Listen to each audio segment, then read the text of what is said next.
Hola, soy Cris González Serrano, tu terapeuta de confianza, y hoy vengo a hablarte de una mujer que me enteré de que la homenajeábamos el día de San Juan y yo ni me había dado cuenta. Se trata de Araceli Sánchez Urquijo, la primera mujer ingeniera en España.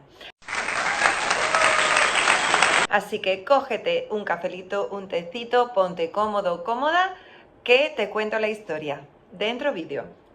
Bueno, Araceli Sánchez Urquijo nació en Vizcaya, en Sestao, en 1920 y fue una de las niñas de la guerra, ya que con 17 años tuvo que emigrar a Rusia, es decir, la pusieron en el tren, ahí que nos vamos,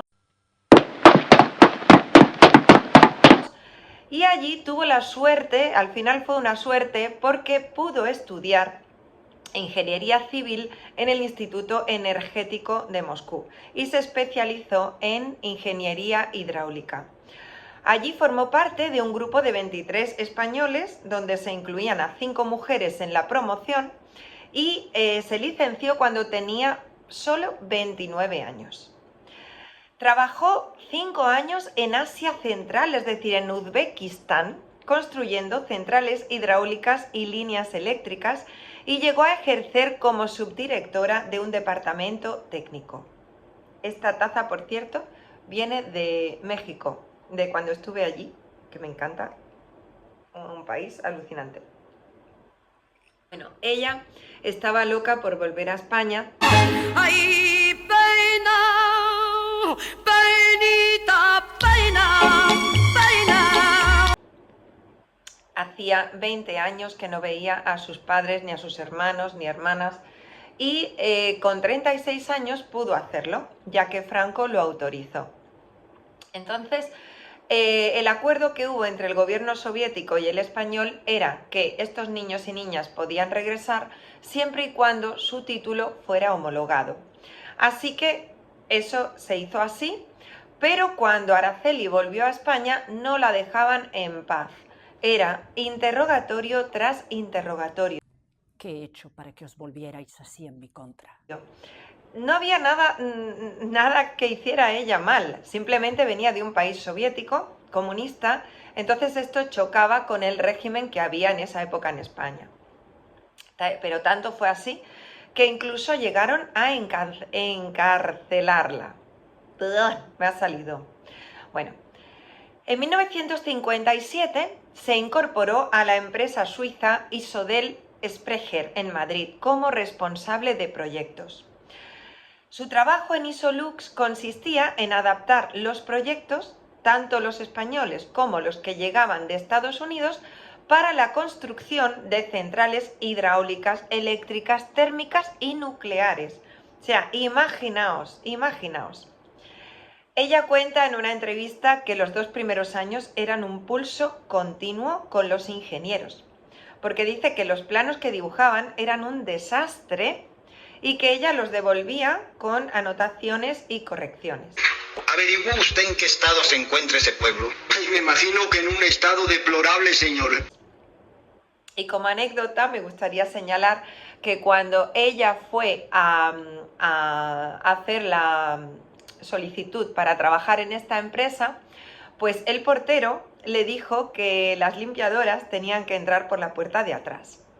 Se quedó a cuadros cuando luego vio que era una mujer ingeniera, que además la habían contratado y que además había sacado la mejor puntuación de los 5 candidatos que iban, de los cuales 4 eran hombres.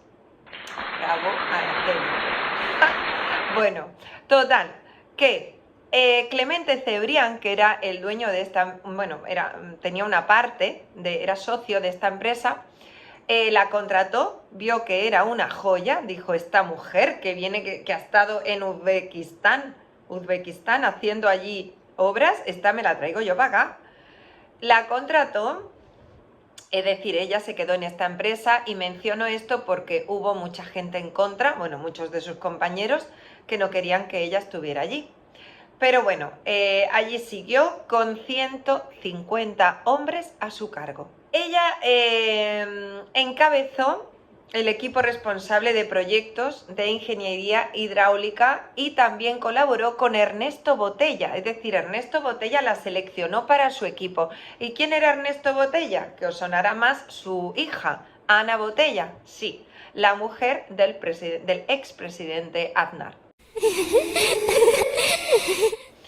Bueno, esta mujer siguió brillando y brillando. A mediados de los años 60, la empresa Kellogg's Corporation convocó un concurso para el proyecto eléctrico de la refinería de Repsol de la localidad manchega de Puerto Llano. Araceli, sin decir nada, envió un proyecto precioso con cientos de planos a Londres. A los pocos días se recibió un telegrama en Isodel solicitando la presencia del ingeniero Sánchez en la capital inglesa. El director general de Isolux no se lo podía creer porque era la primera vez que la empresa ganaba un concurso internacional. Pero si os fijáis, ella tuvo que firmar como ingeniero Sánchez. O sea, hasta ahí estamos. Bien, Franco no la dejó viajar hasta Inglaterra. Evidentemente un señor con una inteligencia descomunal, pues claro, no la dejó viajar. Ha sido seleccionada por Canarias como representante de España y ofrece un largo repertorio de virtudes domésticas. Sabe preparar bien un guiso y es excelente planchadora y modista. Y incluso amenazó con cerrar Isodel si Araceli salía de España. Así que bueno, entonces los ingleses vinieron a verla y le adjudicaron el proyecto. Ella cuenta en una entrevista en El País que cuando fue a hacer este proyecto lo pasó fatal en Puerto Llano porque los obreros le decían cosas horribles, tales como: tía buena, ven aquí que te vamos a dar lo que te hace falta. Otros le enseñaron sus partes, es decir, sus genitales.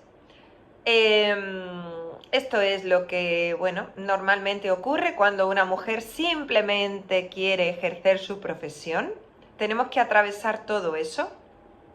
Y no solo su profesión. Hago un inciso. El otro día estuve viendo un vídeo de una prueba que se ha hecho de una mujer jugando videojuegos.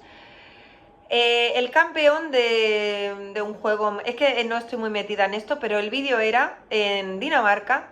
El campeón de un juego se hacía pasar por mujer y recibía todos los insultos y demás que por el mero hecho de ser mujer ella recibía. Él recibía jugando.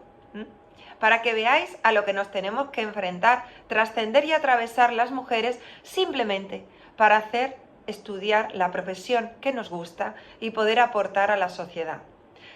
Imaginaos si todo esto no ocurriera y pudiéramos de verdad aportar todo lo que tenemos para aportar sin todos esos hándicaps. Imaginaos. ¿Y por qué os digo esto y hago este inciso? Porque me parece muy importante. Porque estos obreros, cuando se enteraron de que era la ingeniera jefa, no sabían dónde meterse.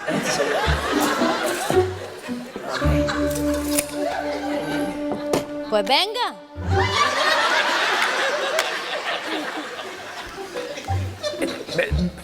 ¿Venga qué? A ver esa maravilla. ¡Qué maravilla! Le pidieron disculpas y ella dice: me permití el lujo de llamarles zopencos, poco les dijo, pero bueno. Y luego les ayudé a mejorar sus condiciones de trabajo, generosa como ella sola. Pero claro, las feministas somos un peligro. En fin, ahí queda. El feminismo, del cual voy a hablar en otro vídeo para aclarar realmente lo que es el movimiento feminista, no se trata de apoderarnos o machacar a los hombres, ni muchísimo menos. Se trata de remar juntos y juntas hacia una sociedad mejor y que nos dejéis aportar todo lo que tenemos que aportar. Pero bueno, sigo. Total, ella finalizó su carrera en 1987, había liderado un equipo de más de 150 ingenieros, había promovido la participación femenina, es decir, consiguió que 14 mujeres delineantes estuvieran a su cargo. Y lo triste es que, sin embargo, muchas de sus obras tuvo que firmarlas como el ingeniero Sánchez, con lo cual seguimos con esta invisibilización y sin tener este ejemplo de grandes mujeres que contribuyeron a la historia y al crecimiento social. También fue miembro fundador del Club de Amigos de la UNESCO con el carnet número 1. Fue presidenta de la Organización Social de Mayores de Izquierda Unida y también quiero añadir que nunca se casó, aunque sí se enamoró, pero ella dijo que el precio que tenía que pagar si se casara era muy alto, porque tendría que ejercer de chacha, tendría que cuidar niños y por supuesto, evidentemente, tendría que abandonar o no tendría tiempo para crecer en su profesión de ingeniera, tal y como hizo. Así que ella dijo, yo no me trago este cuento, fue súper feliz en su profesión, ella misma lo dice, que no lo echó de menos, pero yo quiero aquí añadir una reflexión, y es que es muy triste que tengamos que elegir entre una cosa y otra, cuando si hubiera verdadera corresponsabilidad, es decir, si los hombres entraran en el hogar y en el cuidado de los niños, y no digo cuando entraran, sino cuando entren, es decir, que ya eso tiene que ser una realidad, entonces todos y todas podremos tener el tiempo, la energía y las mismas oportunidades para poder aportar y que crezcamos juntos y juntas. Así que bueno, hasta aquí. Aprovecho para decirte que si te ha gustado le des like, lo compartas.